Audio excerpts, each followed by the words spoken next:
El Sermón del Monte.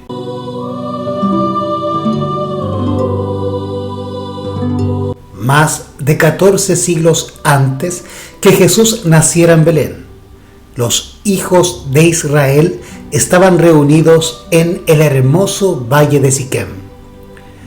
Desde las montañas situadas a ambos lados se oían las voces de los sacerdotes que proclamaban las bendiciones y las maldiciones.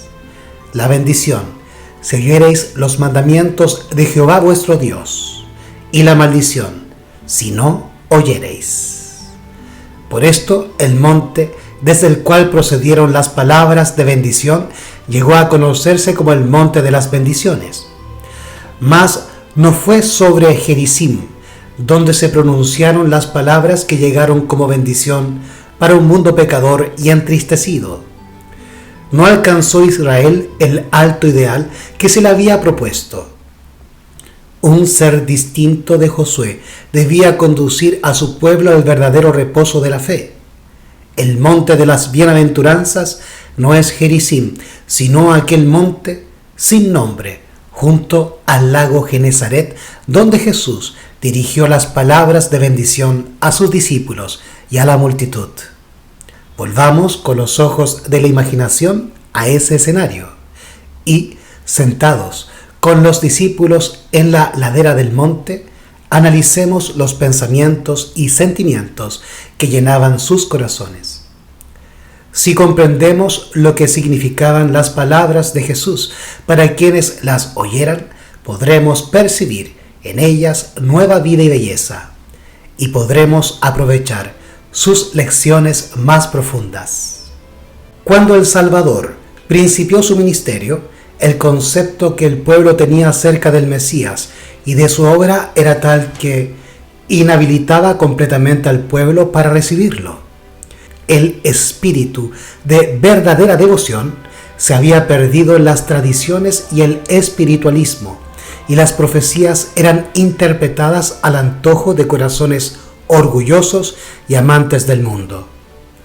Los judíos no esperaban como salvador del pecado a aquel que iba a venir, sino como a un príncipe poderoso que sometería a todas las naciones a la supremacía del león de la tribu de Judá. En vano les había pedido Juan el Bautista, con la fuerza conmovedora de los profetas antiguos, que se arrepintiesen. En vano, a orillas del Jordán, había señalado a Jesús como Cordero de Dios que quita el pecado del mundo. Dios trataba de dirigir su atención a la profecía de Isaías con respecto al Salvador doliente, pero no quisieron oírlo. Si los maestros y caudillos de Israel se hubieran sometido a su gracia transformadora, Jesús los habría hecho embajadores suyos ante los hombres. Fue primeramente en Judea, donde se proclamó la llegada del reino y se llamó al arrepentimiento. En el acto de expulsar del templo de Jerusalén a los que lo profanaban, Jesús anunció que era el Mesías, el que limpiaría el alma de la contaminación del pecado y haría de su pueblo un templo consagrado a Dios. Pero los caudillos judíos no quisieron humillarse para recibir al humilde maestro de Nazaret. Durante su segunda visita a Jerusalén fue emplazado ante el Sanedrín, y únicamente el temor al pueblo impidió que procuraran quitarle la vida los dignatarios que los constituían. Fue entonces cuando, después de salir de Judea, principió Cristo su ministerio en Galilea. Allí prosiguió su obra algunos meses antes de predicar el Sermón del Monte, el mensaje que había proclamado por toda esa región. El reino de los cielos se ha acercado. Había llamado la atención de todas las clases y dado aún mayor pábulo a sus esperanzas ambiciosas. La fama del nuevo maestro había superado los confines de Palestina y, a pesar de la actitud asumida por la jerarquía, se había difundido mucho el sentimiento de que tal vez fuera el libertador que habían esperado.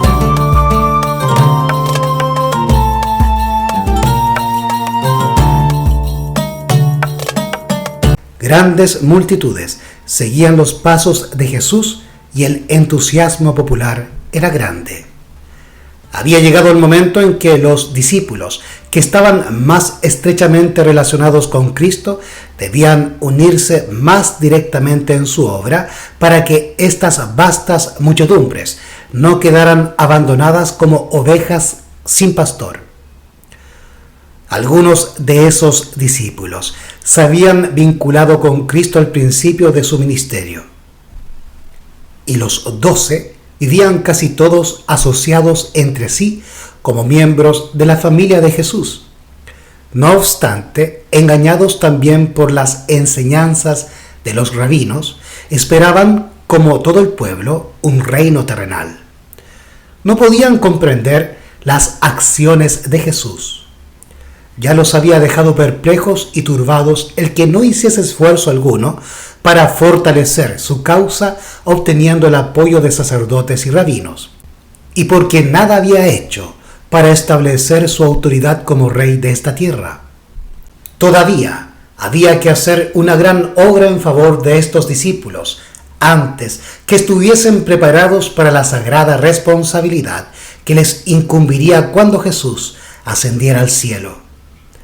Habían respondido, sin embargo, al amor de Cristo, y aunque eran tardos de corazón para creer, Jesús vio en ellos a personas a quienes podía enseñar y disciplinar para su gran obra.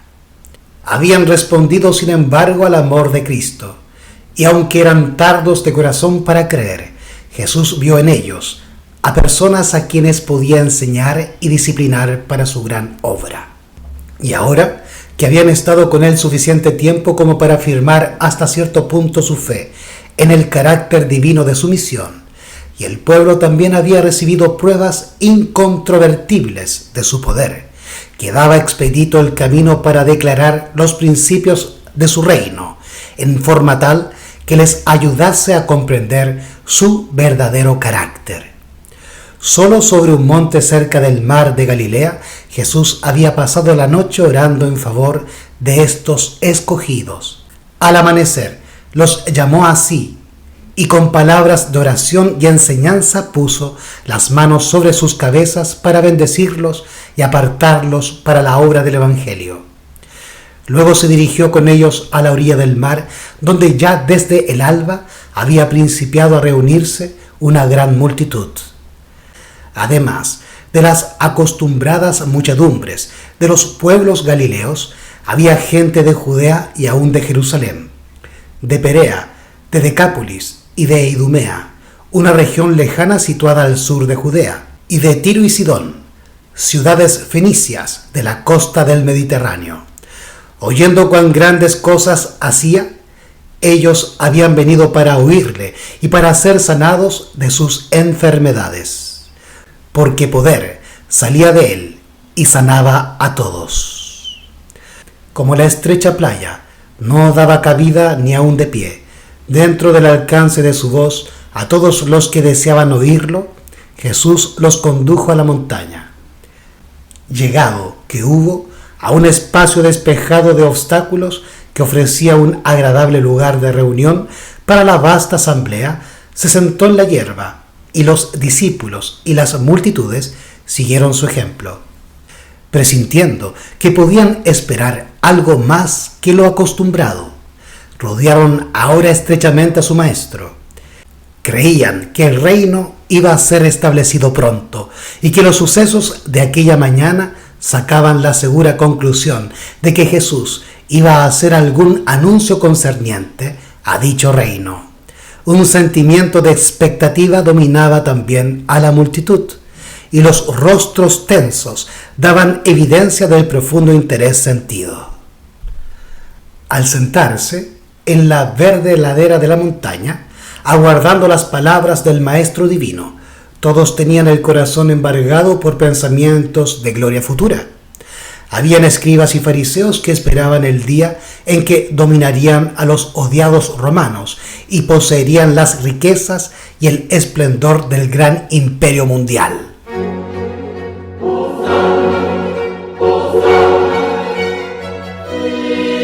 Los pobres campesinos y pescadores, esperaban oír la seguridad de que pronto trocarían sus míseros tugurios, su escasa pitanza, la vida de trabajos y el temor de la escasez por mansiones de abundancia y comodidad.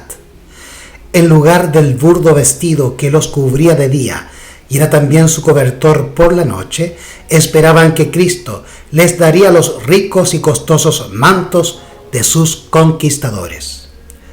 Todos los corazones palpitaban con la orgullosa esperanza de que Israel sería pronto honrado ante las naciones como el pueblo elegido del Señor, y Jerusalén exaltada como cabeza de un reino universal.